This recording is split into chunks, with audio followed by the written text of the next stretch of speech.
Hi ಎಲ್ಲರಿಗೂ ನಮಸ್ಕಾರ. Welcome to my YouTube channel Vidya's lifestyle vlog. ನಾನು ನಿಮ್ಮ ಪ್ರೀತಿಯ ವಿದ್ಯಾ ಇವತ್ತಿನ ವ್ಲಾಗನ್ನ ಶುರು ಮಾಡ್ತಾ ಇದ್ದೀನಿ. ಸಂಡೇ ಇವತ್ತು ಸ್ವಲ್ಪ ನನ್ನ ಮಗಳಿಗೆ ಹೇರ್ ಪ್ಯಾಕ್ ಹಾಕೋಣ ಅಂತ ರೆಡಿ ಮಾಡ್ತಾ ಇದ್ದೀನಿ. ಫಸ್ಟ್ ಟೈಮ್ ನಾನು ಇದನ್ನು ಟ್ರೈ ಮಾಡ್ತಾ ಇರೋದು. ಅದಕ್ಕೆ ಸ್ವಲ್ಪ ಹೇಗೆ ಮಾಡ್ಕೋಬೇಕು ಅಂತ ಗೊತ್ತಾಗಲಿಲ್ಲ. ಫುಲ್ ಎಲ್ಲ ಡ್ಯಾಂಡ್ರಫ್ ಆಗಿಬಿಟ್ಟಿದೆ, ಹೇರ್ ಫುಲ್ಲು ಡ್ಯಾಂಡ್ರಫ್ ಆಗಿಬಿಟ್ಟಿತ್ತು. ಸೊ ಹಂಗಾಗಿ ನಾನು ನೋಡಿದ್ದೆ ಬೇವಿನ ಸೊಪ್ಪನ್ನ ಗ್ರೈಂಡ್ ಮಾಡಿಬಿಟ್ಟು ಹಾಕಿದ್ರೆ ಡ್ಯಾಂಡ್ರಫ್ ಎಲ್ಲ ಹೋಗುತ್ತೆ ಅಂತ. ಸೊ ಅದಕ್ಕೆ ಇದನ್ನು ತರಿಸಿದ್ದೆ ಬೇವಿನ ಸೊಪ್ಪನ್ನ. ಹಸಿಯಾಗಿ ಇರಬೇಕಾದ್ರೇ ಇದನ್ನು ರುಬ್ಬಬೇಕು. ನಾನು ಫಸ್ಟೆಲ್ಲ ಒಣಗಿಸ್ಬಿಟ್ಟು ಗ್ರೈಂಡ್ ಮಾಡಿ ಅದನ್ನು ಪೌಡರ್ ಮಾಡಿ ಮೊಸರಲ್ಲಿ ಮಿಕ್ಸ್ ಮಾಡಿ ಹಾಕೋಕ್ಕೆ ಟ್ರೈ ಮಾಡ್ತಿದ್ದೆ. ಅಷ್ಟು ಎಫೆಕ್ಟ್ ಅನ್ನಿಸ್ಲಿಲ್ಲ ನನಗೆ. ಆದರೆ ಇದೇನು ಗೊತ್ತಾ, ಹಸಿ ಬೇವಿನ ಸೊಪ್ಪನ್ನೇ ಚೆನ್ನಾಗಿ ರುಬ್ಕೊಬೇಕು ಒಂಚೂರು ನೀರು ಹಾಕ್ಬಿಟ್ಟು. ಇವಾಗ ಇದು ರಸ ಮಾತ್ರ ತಗೋಬೇಕು. ಇದನ್ನು ಹಾಕಿದ್ರೆ ಅದು ತಿರುಳು ಎಲೆದು ಇರುತ್ತಲ್ಲ ಅದೆಲ್ಲ ತಲೆಯಲ್ಲಿ ಸೇರ್ಕೊಂಡ್ಬಿಡುತ್ತೆ, ಅಸಹ್ಯ ಕಾಣುತ್ತೆ. ನೆಕ್ಸ್ಟ್ ಡೇ ಸ್ಕೂಲ್ಗೆ ಹೋಗೋಕ್ಕಾಗಲ್ಲ. ಅದಕ್ಕೋಸ್ಕರ ನಾನು ಅದ್ರದ್ದು ರಸ ಮಾತ್ರನೇ ತಗೊಳ್ತಾ ಇದ್ದೆ. ಸ್ವಲ್ಪ ಕೈಯಲ್ಲಿ ಬರಲಿಲ್ಲ, ಅದಕ್ಕೆ ಈ ಥರ ಒಂದು ಸ್ಟ್ರೈನರ್ ತೊಗೊಂಡು ಇದ್ರಲ್ಲಿ ಹಾಕಿ ಬರೀ ರಸನ ಮಾತ್ರ ತಗೊಳ್ತಾ ಇದ್ದೀನಿ.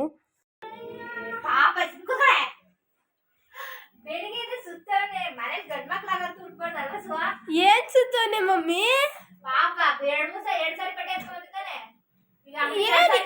ಎರಡ್ ಸಲ ಯಾವಾಗ ಬಟ್ಟೆ ಎತ್ಕೊಂಡ್ಬಂದ? ನೋಡ್ಪ ಅಮ್ಮ ಹೆಂಗ್. ನಾನು ಇನ್ನು ರಸ ಮಾತ್ರ ತಗೊಳ್ತಾ ಇದ್ದೆ. ಸ್ವಲ್ಪ ಟೈಮ್ ಹಿಡಿಯಿತು, ಆದರೆ ಎಫೆಕ್ಟ್ ಚೆನ್ನಾಗಿದೆ ಅಂತ ಅನ್ನಿಸ್ತು. ಅದ್ರ ಸ್ಮೆಲ್ಲು ಕೂಡ ಅಷ್ಟೇ ಎಷ್ಟು ಚೆನ್ನಾಗಿ ಸ್ಮೆಲ್ ಬರ್ತಾಯಿತ್ತು ಗೊತ್ತಾ, ಫ್ಲೇವರು. ಮತ್ತು ಅದ್ರದ್ದು ಕಲರ್ ನೋಡ್ತಾ ಇರ್ಬೋದು, ಯಾವ ಕೆಮಿಕಲ್ ಇಲ್ಲ ಏನಿಲ್ಲ, ಎಷ್ಟು ಕಲರ್ ಇದೆ ಅಂದರೆ ತುಂಬ ಚೆನ್ನಾಗಿ ಇತ್ತು ಅಂತಲೇ ಅನ್ಬೋದು. ನೆಕ್ಸ್ಟ್ ಇನ್ನು ಯಾವಾಗಾದ್ರೂ ಏರ್ ಪ್ಯಾಕ್ ನಾನು ಹಾಕುವಾಗ ಕಂಪ್ಲೀಟಾಗಿ ತೋರಿಸ್ತೀನಿ. ಇವಾಗ ಇದನ್ನು ರಸ ತೊಗೊಂಡು ಇದು ರಸ ಮಾತ್ರ ಫುಲ್ಲು ಬುಡ, ತಲೆ, ರೂಟು ಮತ್ತು ಹೇರ್ ಫುಲ್ಲು ಹಾಕಿದ್ದೆ. ಇನ್ನು ನನ್ನ ಮಗನಿಗೆ ಇವತ್ತು ಫುಲ್ಲು ಕೆಲಸ ಅಂತ ಅನ್ಬೋದು. ಮೇಯ್ನಾಗೂ ನಾನು ಇಲ್ಲಿ ಹೇರ್ ಪ್ಯಾಕ್ ಹಾಕೋಕ್ಕೆ ರೆಡಿ ಮಾಡ್ತಾಯಿದ್ದೆ. ಸೊ ಒಂದು 3-4 ಟೈಮೇ ಅಂಗಡಿಗೆ ಹೋಗೋದು ಬರೋದು ಮಾಡ್ತಿದ್ದಂತೆ. ಅಂತ ಅಂದರೆ ಫಸ್ಟು ಹೋಗಿದ್ದ ಕೊತ್ತಂಬರಿ ಪುದೀನ ತೊಗೊಂಡು ಬರೋಕ್ಕೆ. ಅವರು 5 ರೂಪಾಯಿ ಕೊಡಲ್ವಂತೆ ಅಂದ್ಬಿಟ್ಟು ಮತ್ತೆ ವಾಪಸ್ ಬಂದ. ಸರಿ ಇಷ್ಟೊಂದು ರೇಟ್ ಆಗಿಬಿಟ್ಟಿದ್ಯಾ ಅಂದ್ಬಿಟ್ಟು, ಸರಿ 10 ರೂಪಾಯಿಗೆ ತೊಗೊಂಡು ಹೋಗು ಅಂತ ಅಂದ್ಬಿಟ್ಟು ಕಳಿಸಿದ್ದೆ. ನನಗೇನಂದರೆ ಎಲ್ಲ ಇವಾಗ ನಾನು ಕೂಡ ತಿಂಡಿ ಏನೂ ಮಾಡೋಕ್ಕೆ ಹೋಗ್ತಾ ಇರಲಿಲ್ಲ, ಎಲ್ಲ ಕೊಳ್ತೋಗ್ಬಿಡ್ತಾಯಿತ್ತು. ಸೊ ಹಂಗಾಗಿ ಸ್ವಲ್ಪ ಕಮ್ಮಿನೇ ತರೋಣ ಅಂತ ನಾವು ಅಂದ್ಕೊಂಡ್ವಿ. ಈ ಥರ ಅಂಗಡಿಗೆ ಹೋಗೋದು ಬರೋದು ಮತ್ತು ಮಳೆ ಬರೋದು ಮತ್ತು ಮಳೆ ನಿಂತು ಬಿಸಿಲು ಬರೋದು ಈ ಥರ ಆಗ್ತಾಯಿತ್ತು. ಮೇಲೆ ಬಟ್ಟೆ ಬೇರೆ ಹಾಕಿದ್ನಾ, ಸರಿ ಇವನು ಪಾಪ ಮಳೆ ಬರುತ್ತೆ ಅಂತ ಎಲ್ಲ ಎತ್ಕೊಂಬರೋದು, ಮತ್ತು ಮಳೆ ನಿಂತಿದೆ ಅಂದ್ಬಿಟ್ಟು ಅವ್ರ ಅಪ್ಪ ಹೋಗಿ ಒಣಗಾಕ್ಬಿಟ್ಟು ಬಾ ಅನ್ನೋದು, ಈ ಥರನೇ ಮಾಡ್ತಾಯಿದ್ದ ಪಾಪ. ಒಂದು 3-4 ಟೈಮ್ ಆದರೂ ಮಾಡ್ದ. ಸರಿ ಅದಕ್ಕೆ ನಾನು ಹೇಳ್ತಾಯಿದ್ದೆ, ಅವಾಗಿಂದ ಅವನೊಬ್ಬನೇ ಓಡಾಡ್ತಾವನೆ ಏನಾಗಲ್ಲ ಅಂತ. ಅದಕ್ಕೆ ನನ್ನ ಮಗಳು ಹೇಳ್ತಾಯಿದ್ದೋ, ನಾನು ಕೆಲಸ ಮಾಡಿದ್ದೀನಮ್ಮ ಅಂತ. ಇಬ್ಬರು ಹಂಗಂಗೆ ಮಾತಾಡಿಕೊಂಡು ಲಾಸ್ಟಿಗೆ ನಾನು ಏರ್ ಪ್ಯಾಕ್ ಫುಲ್ಲು ಹಾಕೋದನ್ನ ನಾನು ವಿಡಿಯೋ ಮಾಡಿಲ್ಲ. ರೂಟ್ ಕಲರ್ ಸಖತ್ತಾಗಿ ಹಾಕಿದ್ದೀನಿ. ಅಷ್ಟು ರಸ ತುಂಬ ಸಿಕ್ಕಿತ್ತು, ಒಂದು ಬಟ್ಲು ಫುಲ್ಲಾಗಿತ್ತು. ಅದಷ್ಟು ರಸ ಬರೀ ಇವಳು ಹೇರ್ಗೆ ಆಯಿತು, ಶಾರ್ಟೇಜ್ ಕೂಡ ಆಯಿತು, ಸಾಕಾಗಲೇ ಇಲ್ಲ. ಎಲ್ಲ ಬಳ್ದೆಲ್ಲ ಹಾಕಿದೆ, ಆದರೂ ಸಾಕಾಗಿಲ್ಲ. ಅವಳಿಗೆ ಬುಡಕ್ಕೆ ಚೆನ್ನಾಗಿ ಹಾಕ್ಬಿಟ್ಟಿದ್ದೀನಿ. ಹೇರ್ಗೆ ಹಾಕೋಣ ಅನ್ನೋ ಅಷ್ಟರಲ್ಲಿ ಸ್ವಲ್ಪ ಖಾಲಿ ಆಯಿತು. ಹಂಗೂ ಹಿಂಗೂ ಹೆಂಗೋ ಮ್ಯಾನೇಜ್ ಮಾಡಿ ಏರ್ ಪ್ಯಾಕ್ ಹಾಕಿ 1 ಅವರ್ ಬಿಟ್ಟಿದ್ದೆ. 1 ಅವರು 2 ಅವರ್ ಎಷ್ಟಾಗುತ್ತೋ ಅಷ್ಟು ಬಿಡ್ಬೋದು. ನೆಕ್ಸ್ಟ್ ಡೇ ಸ್ಕೂಲ್ ಇರೋದ್ರಿಂದ ಇವತ್ತು ಸಂಡೇ ಅಲ್ವಾ, ಸೊ ಹಂಗಾಗಿ 1-2 ಅವರೇ ಇದ್ಲು. ಆಮೇಲೆ ನೀಟಾಗಿ ತಲೆ ಸ್ನಾನ ಮಾಡಿಕೊಂಡ್ರೆ ಮುಗೀತು, ನೀಟಾಗಿ ಆಗಿಬಿಡುತ್ತೆ. ಅದು ಸೋಸ್ಕೊಳ್ಳೋದ್ರಿಂದ ಅದ್ರದ್ದು ತಿರುಳು ಏನಿರುತ್ತೆ ಅದು ತಲೆಯಲ್ಲಿ ಕೂರಲ್ಲ. ಹಂಗಾಗಿ ರಸ ಮಾತ್ರನೇ ಹಾಕಿರ್ತೀವಲ್ಲ, ಹೇರು ಕೂಡ ಅಷ್ಟೇ ಫ್ರೆಶ್ಶಾಗಿ ತುಂಬ ಒಂಥರ ಶೈನಿಂಗ್ ಆಗಿತ್ತು. ನನಗೆ ವಿಡಿಯೋ ಶೂಟ್ ಮಾಡೋದಕ್ಕಾಗಲಿಲ್ಲ ಅಷ್ಟೇ. ಇನ್ನು ಇದು ನೆಕ್ಸ್ಟ್ ಡೇ ಮಂಡೇ ಮಾರ್ನಿಂಗು. ನನಗೆ ಸ್ವಲ್ಪ ಹುಷಾರಿರಲಿಲ್ವಲ್ಲ, ಹಂಗಾಗಿ ನಮ್ಮ ಮನೆಯವರೇ ತಿಂಡಿ ಎಲ್ಲ ಪಾಪ ಅವರೇ ಮಾಡ್ಕೊಡ್ತಾಯಿದ್ರು ಮಕ್ಳಿಗೆಲ್ಲನೂ. ಏನಂದರೆ ಇವತ್ತು ಬೇರೆ ಒಂದು ಟೊಮೆಟೊ ಬಾತ್ ಟ್ರೈ ಮಾಡ್ತೀನಿ ಅಂತ ಮಾಡ್ತಿದ್ದಾರೆ. ಸರಿ ನಾನು ಕೂಡ ವಿಡಿಯೋ ಶೂಟ್ ಮಾಡ್ಕೊತೀನಿ, ತುಂಬ ದಿನ ಆಯಿತು ವಿಡಿಯೋ ಮಾಡ್ಕೊಳ್ಳೋಕ್ಕೆ ಆಗ್ತಾಯಿಲ್ಲ ಅಂತ ಹಾಗೆ ವಿಡಿಯೋ ಶೂಟ್ ಮಾಡಿಕೊಂಡೆ. ಇನ್ನು ಅವರು ಒಂದು ಪಾತ್ರೆ ಇಟ್ಕೊಂಡು ಸ್ವಲ್ಪ ನೀರು ಹಾಕಿ ಒಂದು 3-4 ಟೊಮೊಟೊನ ಬೇಯಿಸ್ಕೊಂಡಿದ್ದಾರೆ. ಟೊಮೊಟೊ, ಬೆಳ್ಳುಳ್ಳಿ, ಒಣಮೆಣ್ಸಿನ್ಕಾಯಿ, ಕಲ್ಲರ್ ಮೆಣಸಿನ್ಕಾಯಿನ ಹಾಕ್ಬಿಟ್ಟು ಚೆನ್ನಾಗಿ ಬೇಯಿಸಿ ನೀರು ಸಪ್ರೇಟ್ ಮಾಡಿ ಇಟ್ಕೊಂಡಿದ್ರು. ಅದು ತಣ್ಣಗಾದ್ಮೇಲೆ ರುಬ್ಬಿಟ್ಕೊಂಡಿದ್ದಾರೆ. ಇನ್ನು ಈ ಕಡೆ ಕುಕ್ಕರ್ಗೆ ಎಣ್ಣೆ ಹಾಕಿ ಸಾಸಿವೆ ಹಾಕಿ ಸೋಂಪು ಹಾಕಿದ್ದಾರೆ. ನಾನು ಸೋಂಪು ಹಾಕಲ್ಲ ರೈಸ್ ಬಾತ್ ಏನು ಮಾಡಿದ್ರು. ನಾನು ಸೋಂಪು ಬದಲು ಜೀರಿಗೆ ಯೂಸ್ ಮಾಡ್ತೀನಿ. 2 ಡೈಜೆಷನ್ಗೆ ಒಳ್ಳೇದಂತಲೇ ನಾವು ಯೂಸ್ ಮಾಡೋದು, ಮಕ್ಳಿಗೆ ಇಷ್ಟ ಆಗುತ್ತೆ ಅಂತ. ಬಟ್ ನಾನು ಜೀರಿಗೆ ಹಾಕ್ತೀನಿ, ಇವರು ಸೋಂಪು ಹಾಕ್ತಾರೆ. ಇನ್ನು ವೀಡಿಯೋ ಶೂಟ್ ಮಾಡುವಾಗ ಹಂಗೇನೆ ಮರ್ತೋಗ್ಬಿಡುತ್ತೆ. ಅವರು ಕೂಡ ವಿಡಿಯೋ ಮಾಡ್ತಾ ಇದ್ನಲ್ಲ, ಆ ಒಂದು ಇದರಲ್ಲಿ ಚಕ್ಕೆ, ಲವಂಗ, ಪಲಾವ್ ಎಲೆ ಹಾಕೋದು ಮರ್ತೋದ್ರು.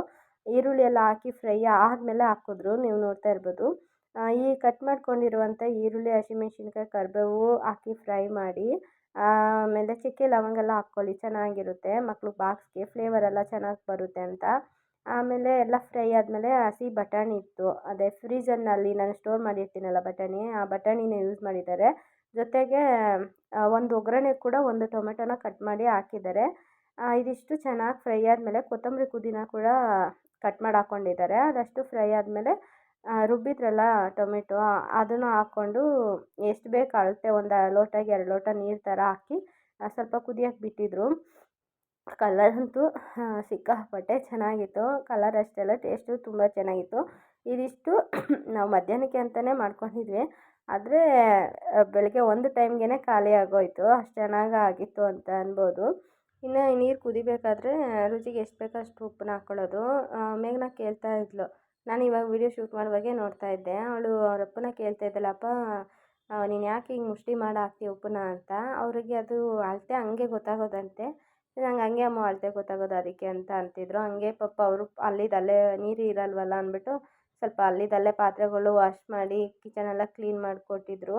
ಇನ್ನು ನನಗೆ ಈ ಕೆಲಸ ಏನೂ ಇರಲಿಲ್ವಲ್ಲ, ಸರಿ ಅಂತ ನಾನು ಬಟ್ಟೆ ವಾಶ್ ಮಾಡೋದಕ್ಕೆ ಹೋಗಿದ್ದೆ. ಏನಂತಂದರೆ ಇದು ಸರಿ ಉಪ್ಪು ಹಾಕಿದ್ಮೇಲೆ ಸ್ವಲ್ಪ ಅದು ಕುದಿ ಬರುವಾಗ ಕುಕ್ಕರ್ ಮುಚ್ಚಳ ಮುಚ್ಚಿ 2 ವಿಷಿಲ್ನ ಕೂಗಿಸ್ಕೊಳ್ಬೇಕು.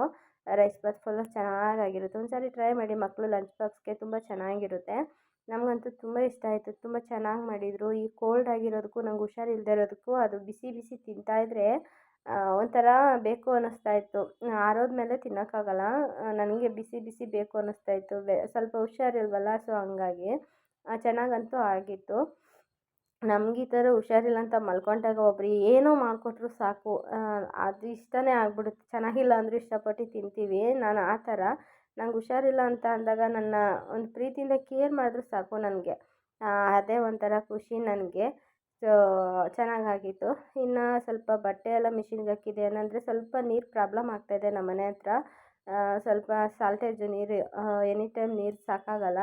ಸೊ ಹಂಗಾಗಿ ನೀರು ಬರೋ ದಿನವೇ ಸ್ವಲ್ಪ ಮಿಷಿನ್ಗೆ ಬಟ್ಟೆ ಹಾಕ್ಕೊಳ್ಳೋದು, ಆ ಥರ ಎಲ್ಲ ಕೆಲ್ಸಗಳು ಮಾಡ್ಕೊತಾ ಇದ್ವಿ. ಹೋದವಾರ ನನಗೆ ಹುಷಾರಿಲ್ಲ ಅಂದ್ಬಿಟ್ಟು ಏನೂ ಮಾಡೋಕ್ಕಾಗಿರಲಿಲ್ಲ. ಇವತ್ತು ಬಟ್ಟೆ ಜಾಸ್ತಿ, ಸೊ ಹಂಗಾಗಿ ಎಲ್ಲ ಬಟ್ಟೆನೂ ವಾಶ್ ಮಾಡಿಕೊಂಡು ಎಲ್ಲ ಹಾಕ್ತಾಯಿದ್ದೆ. ಇನ್ನು ಬೆಳಗ್ಗೆಯಲ್ಲಿ ಟೆರೆಸ್ಗೆ ಬಂದರೆ ಒಂಥರ ಚೆನ್ನಾಗಿರುತ್ತೆ. ನಮ್ದು ಇಲ್ಲಿ ಒಂಥರ ತುಂಬ ಕುಟುಂಬ ಅನ್ಬೋದು. ಸಿಕ್ಕಾಪಟ್ಟೆ ಮನೆಗಳಿರೋದ್ರಿಂದ ಬಿಲ್ಡಿಂಗಲ್ಲಿ ಒಂದು ಬಟ್ಟೆ ಒಣಗಾಕಕ್ಕೆ ಬಂದರೂ ತುಂಬ ಜನ ಮಾತಾಡಿಸ್ತಾ ಇರ್ತಾರೆ, ಎತ್ಕೊಳಕ್ಕೆ ಬಂದರೂ ಮಾತಾಡಿಸ್ತಾ ಇರ್ತಾರೆ. ಒಂಥರ ಟೈಮ್ ಪಾಸ್ ಚೆನ್ನಾಗಾಗುತ್ತೆ. ಒಂಥರ ಅನ್ಯೋನ್ಯವಾಗಿದ್ದಾರೆ ಎಲ್ಲ ಅಂತ ಅನ್ಬೋದು. ಅದಾದಮೇಲೆ ನಮ್ಗೆ ಇಲ್ಲಿ ನೀರು ಪ್ರಾಬ್ಲಮ್ ಅನ್ನೋದು ಸ್ವಲ್ಪ ಬಿಟ್ಟರೆ, ಅದು ಬಿಟ್ಟರೆ ಬೇರೆ ಏನೂ ಪ್ರಾಬ್ಲಮ್ ಇಲ್ಲ. ಸೊ ಹಂಗಾಗಿ ಇನ್ನು ಚೆನ್ನಾಗಿದೆ ಮನೆ ಎಲ್ಲ. ಈ ಏರಿಯಾದಲ್ಲಿ ಮನೆ ಸಿಗೋದೇ ಕಷ್ಟ, ಆ ಥರ ಇದೆ. ಇನ್ನು ಇವತ್ತಿನ ವ್ಲಾಗ್ನ ಇಲ್ಲಿಗೆ ಎಂಡ್ ಮಾಡ್ತೀನಿ. ನನ್ನ ವ್ಲಾಗ್ಸ್ ಇಷ್ಟ ಆಗಿದ್ದರೆ ಪ್ಲೀಸ್ ಒಂದು ಲೈಕ್ ಮಾಡಿ, ಚಾನಲ್ನ ಶೇರ್ ಮಾಡಿ, ಹಾಗೆ ಸಬ್ಸ್ಕ್ರೈಬ್ ಮಾಡಿಕೊಂಡು ಸಪೋರ್ಟ್ ಮಾಡಿ. ಇಷ್ಟನ್ನೇ ಕೇಳೋದು. ಸೊ ಸಿಗ್ತೀನಿ ನೆಕ್ಸ್ಟ್ ವ್ಲಾಗಲ್ಲಿ. ಅಲ್ಲಿವರೆಗೂ ಥ್ಯಾಂಕ್ ಯು ಫಾರ್ ವಾಚಿಂಗ್.